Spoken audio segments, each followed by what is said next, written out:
నమస్తే, welcome to our channel. నేను మీ సిరి.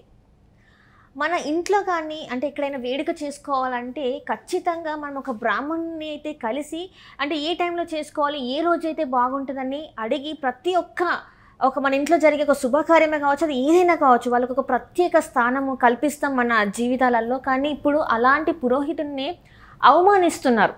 అంటే ఒక పెళ్లి వేడుకలో ఒక పురోహితుడిని ఎంత అవమానించారంటే వాళ్ళ చేష్టలతోని, వెకిలి చేష్టలతోని చాలా అసలు అది చెప్పడానికి కూడా రాదు. అలా ఆ వెకిలి చేష్టలతోనే ఆయననైతే అవమానించారు. ఇప్పుడు ఆ వీడియో అయితే సోషల్ మీడియాలో తెగ వైరల్ అవుతుంది.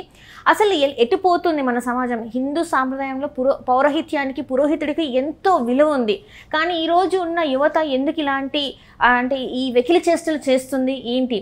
సో ఈ అంశాన్ని గురించి మాట్లాడడానికి మనతో పాటు ఉన్నారు ప్రముఖ సినీ క్రిటిక్ దాసరి విజ్ఞాన్ గారు. నమస్కారం సార్. నమస్తే సార్, ఇప్పుడు చూస్తుంటే మన హిందూ సాంప్రదాయంలో పురోహితుడికి అంటే ఒక పూజారి అని అనవచ్చు, అయ్యగారు అంటాం, ఎన్నో రకాలుగా మనం వాళ్ళని సంబోధిస్తూ ఉంటాం. అయితే ఇక్కడ మాత్రం ఒక వీడియో మనకు సోషల్ మీడియాలో ఎంత వైరల్ అవుతుందంటే ఆ పెళ్లి వేడుక చేస్తున్న పురోహితుడి పైన షెట్లు విసిరేయడం, బూడిద జల్లడం, ఇంకా ఆయన తల మీద సంచి పెట్టేసి ఆయన మొహాన్ని కప్పేయడం, ఇలాంటి వెకిలి చేష్టలు చేస్తూ అంటే మన సాంప్రదాయాన్ని మనమే అవమానిస్తున్నామా అన్నట్టు అనిపిస్తుంది వాళ్ళ చేష్టల్ని చూస్తుంటే.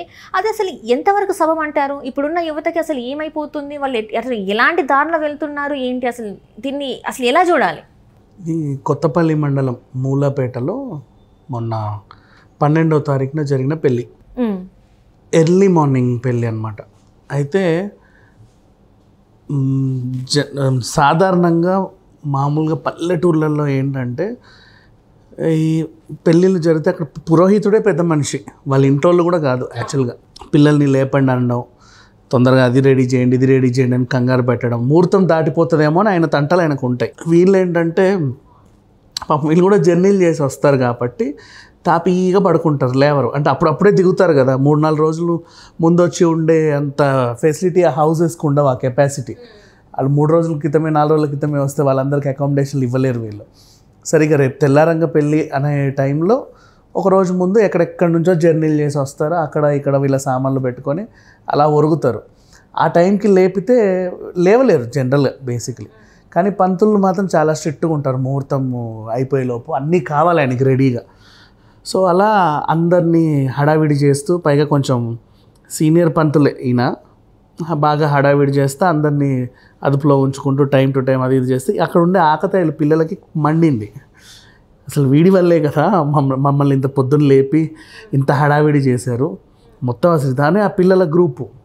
అయితే పెళ్ళిళ్ళల్లో సరదాగా ఇప్పుడు బావమరుదులు కానీ లేకపోతే ఆడపడుచులు కానీ చిల్ల అల్లర్లు చేస్తూ ఉంటారు. అవి వేరు. అంటే అమ్మాయి తరఫున వాళ్ళ అబ్బాయి వాళ్ళకి, అబ్బాయి తరఫున వాళ్ళ అమ్మాయి వాళ్ళకి చేస్తూ ఉంటారు, అది వేరే విషయం. పురోహితుడిని టచ్ చేయరు ఎవరు, ఎందుకంటే ఆయన పెద్ద మనిషి అక్కడ. అసలు ఆ పెళ్ళి జరగడానికి కారణమే ఆయన, కర్త కర్మ క్రియ మొత్తం ఆయన ఏది చెప్తే అక్కడ అదే జరుగుతుంది. అది అరుంధతి నక్షత్రం అది చూడండి అంటే అది చూడాలి, ఈ టైంకి అది చేయమంటే అదైనా, మమానం అంటే మమ అనాలి, నీ కర్మానం అంటే నీ కర్మ అనాలి. అంటే వాళ్ళకి తెలియదు, ఇంకా A to Z మొత్తం ఈయన కనుసన్నల్లోనే జరుగుతుంది. మనం చాలా జబర్దస్త్ కామెడీలు కూడా చూసాం, పురోహితులు ఏవేవో అనడం, సినిమాలలోనూ చూసాం చాలా కామెడీలు పక్కన పెడితే సీరియస్గా పెళ్ళిళ్ళు మాత్రం జరిగేటప్పుడు పురోహితుడిదే హవా. సో ఇప్పుడు ఆచల్ల సూర్యనారాయణ మూర్తి శర్మ అక్కడ చాలా సీనియర్. అయితే వీళ్ళందరికీ అసలు ఆయన వచ్చి పెళ్లి చేయడమే వీళ్ళ అదృష్టం అని చెప్పుకోవాలి. మేబీ ఆయనకు కూడా ఆ టైంకి ఖాళీ దొరకడం, ఉదయం పూట ముహూర్తం కావడం, ఏదో రకంగా ఒప్పుకున్నాడు. వాళ్ళ పెళ్ళి టైంకి వచ్చి ఇంకా మంత్రాలు చదవడం, ఇంకా ఆల్మోస్ట్ కాసేపట్ల తంతు జరగాలన్నీ. ఈ టైంలో ఏం చేశారంటే ఆయన సంచి ఉంటుంది కదా, ఆయన సామాన్లు తెచ్చుకున్న సంచి ఎవరు ఆకతాయిలకు దొరికింది, దాన్ని ఆట పట్టిద్దాం అనుకున్నారు. ఆయన సామాన్లన్నీ చెల్లాచెదరు, ఆయన దాంట్లో ఉండేవన్నీ కూడా. ఆయన ఏం చేశాడు, ఇక్కడ నుంచి మళ్ళీ గుడికి వెళ్ళాలేమో, దాంట్లో కొంచెం కుంకుమ అవి ఇవి ఏవో పెట్టుకుంటారు కదా, పురోహితులకు ఉండేటివి ఉంటాయి, చిన్న స్కార్ఫ్ లాంటివో లేకపోతే పంచలో సంథింగ్ వాళ్ళ సామాన్లు ఆయనకు ఉంటాయి. ఆయన విప్పేసిన షర్టుని కూడా అందులో పెట్టుకుంటాడు. అయితే వీళ్ళు ఏం చేశారంటే ఆయన తెచ్చుకున్న సంచి ఏదైతే ఉందో దాన్ని తీసుకెళ్ళి వెనక నుంచి ఆయన తల మీద పెట్టారు. అంటే జస్ట్ ఒక ఆట లాగా ఆడారు వాళ్ళంతా. ఆయనకి ఏదైనా మూసిపోయింది, ఏం జరుగుతుందో అర్థం కాల. ఆ తర్వాత అటు నుంచి ఒకడు ఏదో పసుపు వేసాడు, అటు తిరిగితే ఇటు నుంచి ఒకడు కుంకుమ వేసాడు. ఆయనకు మండింది, ఇంకేవేవో ఇసురుతున్నారు చేతిలో ఉన్నవన్నీ కూడా, ఆయన సామాన్లు ఆయన మీదకి ఇసురుతున్నారు. సర్లే అని కాసేపు అందరినీ గట్టిగా, అంటే ఆయనకి ఏంటంటే ముహూర్తం దాటిపోతుంది, అప్పటికి కూడా ఆయన అక్కడి నుంచి వెళ్ళిపోవచ్చు గట్టిగా అరిచేసి, నేను కానీ పెళ్ళి ఆపకూడదు, పాపం అది అపశకునం, అమ్మాయికి మంచిది కాదు. సో ఎందుకు వచ్చినా కూడా పీటల మీద పెళ్ళి అయిపోవడం అంటే అసలు అది మంచి విషయం కాదు కదా. సో అయినప్పటికీ కొంచెం సహనం, ఓర్పు అన్నీ చేసుకొని కూర్చున్నాడు. ఆ తర్వాత కాసేపటికి మళ్ళీ ఆయన స్కార్ఫ్ తీసి ఆయన మొహం మీదకి ఇసిరారు ఇంకొక వైపు నుంచి. మళ్ళీ ఎక్కడి నుంచో ఆ కుంకుమ తీసి ఆయన వీపు అంతా రాశారు. అది కొంచెం బ్లడ్ లాగా కనబడుతుంది ఇంకో మనకి వీపు, కానీ అట్లా కాదు. సో బేసికలీ ఇది జరిగింది. అక్కడ ఆయన్ని అవమానించడమే అది. మీకు ఇష్టం లేకపోతే ఒకవేళ ఆయనతో చేయించుకోకండి పెళ్ళి. ఆయన కూడా వెళ్ళిపోవచ్చు. ఆయన ఎందుకు వెళ్ళిపోలేదంటే శాస్త్రం ప్రకారంగా, ధర్మం ప్రకారంగా నీతిగా ఒక పెళ్ళి జరిపించాలనుకున్నాడు. పాపం ఆడపిల్ల తరఫున, ఆడపిల్లల ఇంట్లోనే కదా పెళ్ళి జరిగేది. అక్కడ మళ్ళీ ఆగిపోతే బాగోదు. ఎక్కడి నుంచో అబ్బాయి వాళ్ళు వచ్చారు, మళ్ళీ ఇక్కడ నుంచి అమ్మాయి వాళ్ళ ఇంటికి వెళ్ళిపోతుంది. రకరకాల తంతు కార్యక్రమాలు బోల్డ్ అన్నీ ఉంటాయి. సో ఆయనకు నచ్చల. ఆయన చేతుల మీద ఎన్ని పెళ్ళిళ్ళు చేస్తుంటాడు.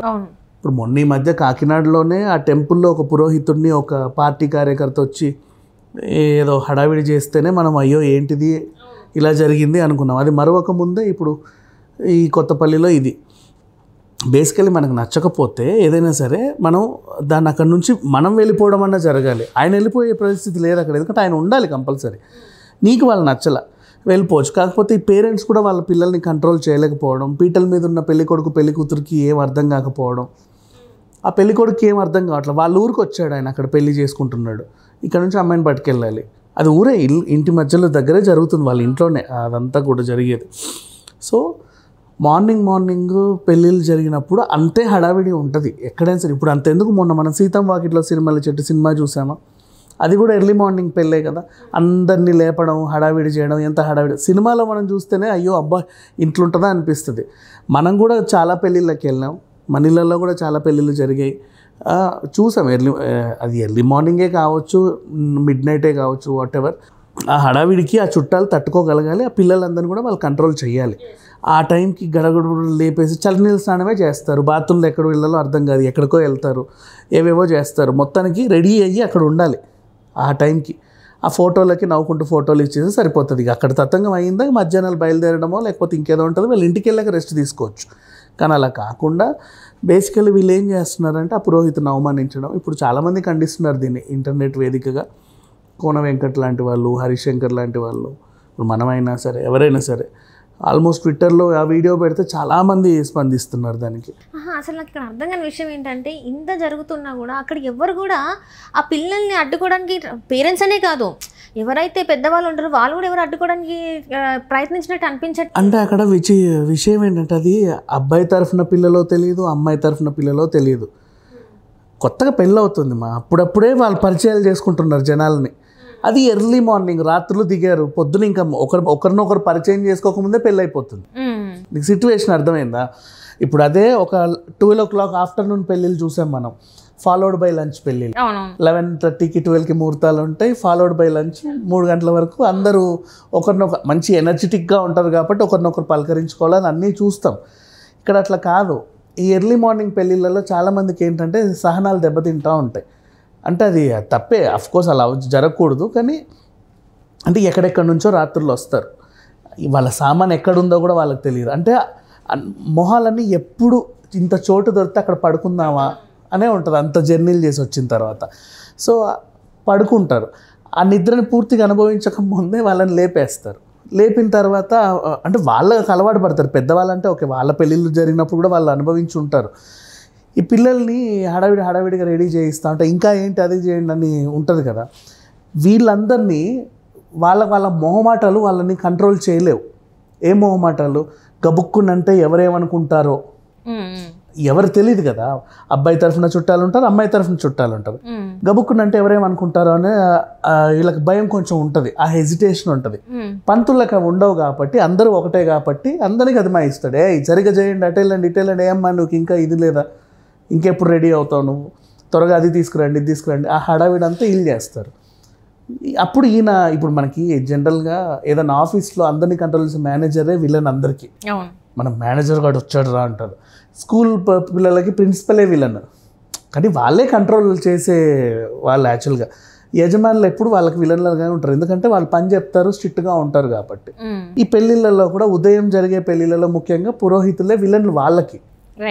అంటే ఆయన హడావిడి చెయ్యాలి ఖచ్చితంగా, ఎందుకంటే ఆ 4:15కి ముహూర్తం ఉంటే 4:15కి పెళ్ళి తాళి కట్టాలి అబ్బాయి మరి. సో ఆయన ఖచ్చితంగా అది నిర్వహిస్తూ ఉంటాడు. ఆయన వీళ్ళలాగా రాత్రి వచ్చి అక్కడ పడుకోడు. బేసికల్లీ పొద్దున్నే 2:30 గంటలకో లేకపోతే 3 గంటలకో టైంకి వచ్చి ఏంటి హడావిడి, ఇంకా అందరు ఇలాగే ఉన్నారంటే ముహూర్తం దాటిపోతుంది, అందరినీ హడావిడి చేస్తాడు. పెద్ద మనిషి కాబట్టి, పెద్ద కాబట్టి 10 పెళ్ళిళ్ళు చేశాడు కాబట్టి ఆయన చేతుల మీదుగా.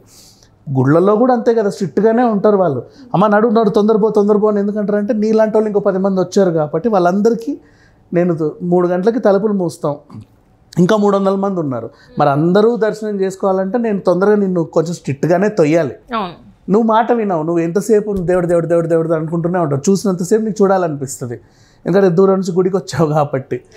వాళ్ళకి అందరికీ న్యాయం చేయాలి కాబట్టి వాళ్ళు తోస్తారు, కొంచెం స్ట్రిక్ట్గానే ఉంటారు.